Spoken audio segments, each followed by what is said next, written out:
Now everybody, isn't it a great time to be alive and be obsessed with airplanes at the moment, now in times where flight sim hardware means much more than a throttle or a joystick? At times where we can actually afford to buy proper modules like this WinWing, Airbus, Autopilot and EFIS panel. This thing, depending on where you buy it, costs $320, something that would normally cost thousands. WinWing also came up with this MCDU right here, which normally would cost around a few $100 or maybe even $1,000 before. Now this you can buy for $133. And for just 70 bucks or something like that, you can also get a relatively good Airbus joystick. But that, of course, doesn't conclude a whole cockpit. What about up here, the overhead panel?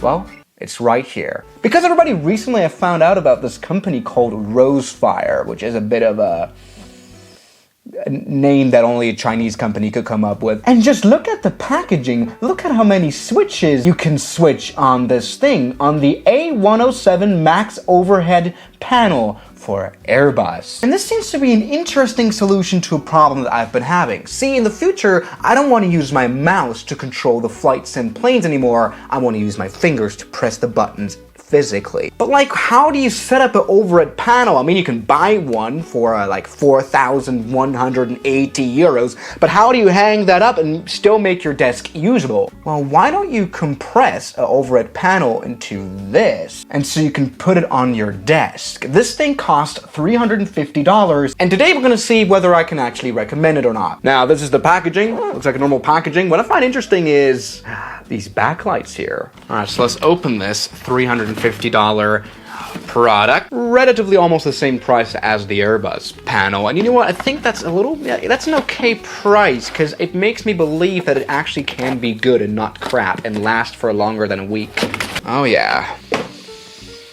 Smells Chinese. All right, let's take a look. When installing, please set the switch to the lowest position and then press the switch with your fingers before installing the cap. Okay, that's just some installing advice. And then you have to install the drivers. Obviously, this needs some kind of installable software. That's totally normal industry standard. Okay, not bad. I don't know how I'm gonna scan this QR code with my PC, but we'll see about it. And so here is the magical little device. Let's get it out of the pack. Wait. Oh! Now everybody, this looks interesting. Why? Because this is a metal housing.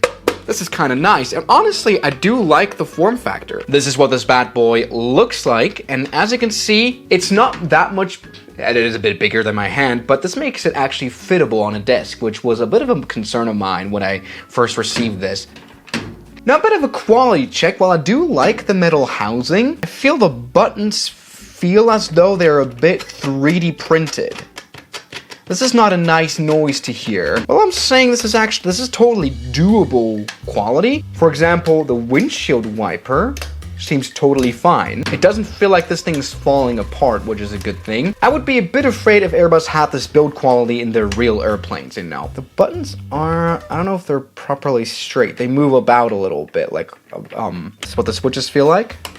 Oh yeah, no, they feel good. This is just relatively small, making it nimble, but you can be sort of rough with it, I feel like. And one good thing is that it has a USB-C port, like pretty much all of these devices here. And of course, we have the standard USB-C cable. Well, I guess let's find out how good this thing really is in the flight sim. And especially find out, how easy is it to set up? Is it a hassle? Let's find out. Right, so here it is, the Rosefire A107. And it should really fit on anyone's desk. Now, I have noticed a few quality issues, to be honest.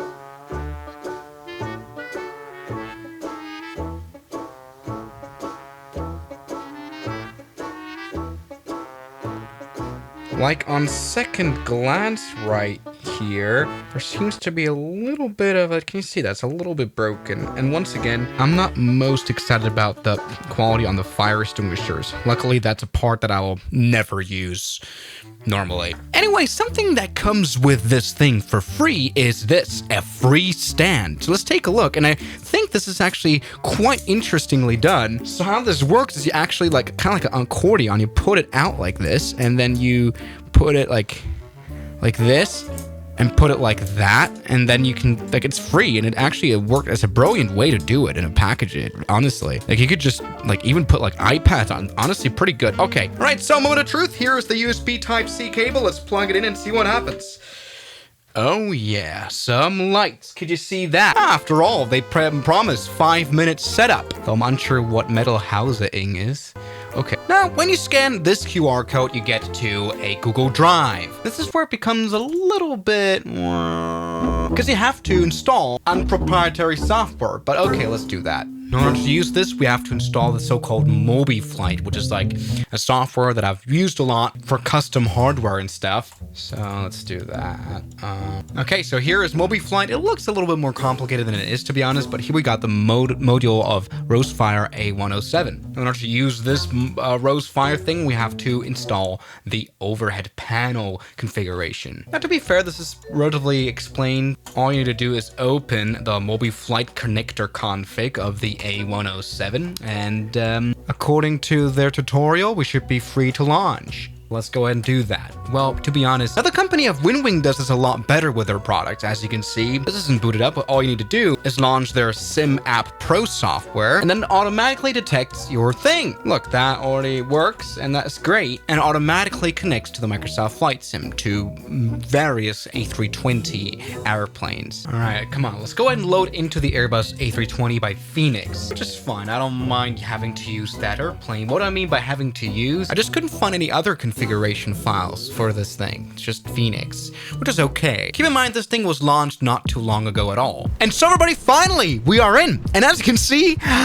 this works. Yeah, well, I don't like the MobiFlight hassle of having to install and run this very much. It also makes it quite customizable. I think if you want to like learn how to use this relatively software, I think it's totally fine. And you know, when I see this now, I don't think it's that big of a deal at all. Look, everybody, we've got the voltages on the battery. We can see the external power is available. Can you see that? All right, so let's go and turn on this airplane and see what happens. Yeah? Yes! Yes! The ADIRS is obviously on battery. I don't know why we can click that. Anyway, something that's very important is always the cruise supply of the oxygen. Yes, that's turned on. Let's turn on the APU now. The master switch is down here. Yes, as you can see, that has a bit of a fault on it. That's totally fine. We're gonna wait for it to go away. Please. Okay, and then start the APU. Come on. It's actually not a hardware thing. This is the A320. Like, I don't know how to turn on the APU in this thing. Come on, let's do it. Maybe we have to turn on the APU generator for it to start up? Probably not. But something we can do is turn on the external power. Yes, look at that. Now we can turn on the fuel pumps, I guess. All right. And as you can see, the windshield wipers are going crazy because I've put them into, this is fast, this is slow, this is off. Can the APU now turn on? Jesus Christ, what's wrong? Anyway, this is really interesting. Let's go ahead and use this switch, which says overhead integral light. Yes! Look at this thing is lighting up. That's kind of nice. The back panel lighting really makes quite a difference. Now, actually, the IRS was already set, so there you go. That's already aligned. That's great. You know, I think this is interesting. They have, like, put in the most essential items into this panel. Stuff that's on checklist all the time, like the lights here, which work, as you can see. The lighting lights. Yes, nose lights. That's good, too. The seatbelt signs. Obviously, let's listen for it. Yes, and even the emergency exit light should be armed. Look at that, and that works. And that probably means, I mean, everything else you don't really need all the time. Like, how often do you need to put on the evacuation command, you know? That doesn't really happen. And yes, it seems that the APU genuinely is broken for some reason. I really, I don't know. Jesus, these lights are very bright. Let's turn them on, off again. Yes! Turn off the taxi lights. Yes! How about the runway turn-off lights? Yes! Why are the doors open? No! Let me try a different A320 by Phoenix and see if that has any better function. Maybe it didn't have fuel in it. All right, let's press fly. But something we have to do when we spawn into a new airplane, of course, you know, for it not to be started up when we spawn in, we have to turn everything off again. Because, let's release this. And you know what? I think this is quite reliable. As you can see, it already works. So let's go and turn this back on again. Good. And hopefully now the APU works. Yeah, that's a good sign. That's a great sign. Yes, as you can finally, this plane isn't broken. Now let's turn on the crew supply again. What I don't really get is the ground control. I think that is for, I don't know, it's next to the sea. Don't know. Also, I'm a little bit unsure as to why they would have a button for the GPWS landing flap 3 where you can turn it off and on. I think they just had like space left to fit like one more button and didn't know what to do. Wait, come on, let's go. Oh yeah, the APU generator isn't on. Let's go ahead and use that since the APU is available. Yeah. Now let's turn on all of that just like we should. Finally a working plane, geez. Let's turn on the APU bleed right here. And yeah, I haven't, clicked a single switch on this panel because I haven't had to. And that's really the point. Let's go and turn on the engines real quick, see how this thing works. Yeah, as you can see, the engines are turning on. Like with a proper Airbus throttle and communication panels, you could easily just fly the plane and not have to use your mouse at all, with maybe the exception of the landing gear. The way they're also selling that for $180. I haven't bought that. And also they're even selling a display panel. So you could with this and this, you could build like a home cockpit. Now let me just go ahead and quickly take off right here. Oh, and yeah, turn on all the lights, landing lights as well.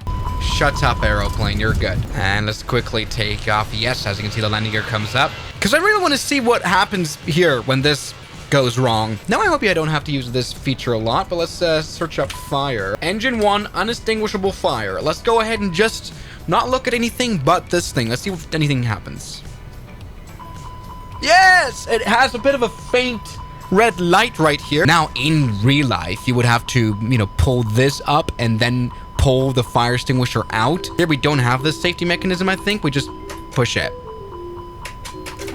Yeah, there we go. That's what that has done. Hey, but this is not bad. The same goes along for, of course, the APU. Yeah, and the engine number 2. Yeah, what's important is that we have the test buttons here. You know what? This is really not bad. By the way, all the time I had the TCAT. This is actually quite good that we have this as well. So already the new Rosefire 107. Maybe not the most amazing build quality or software integration, but this is a good purchase. I recommend this. If you want to take Airbus flying to your next level, this genuinely puts more fun to it.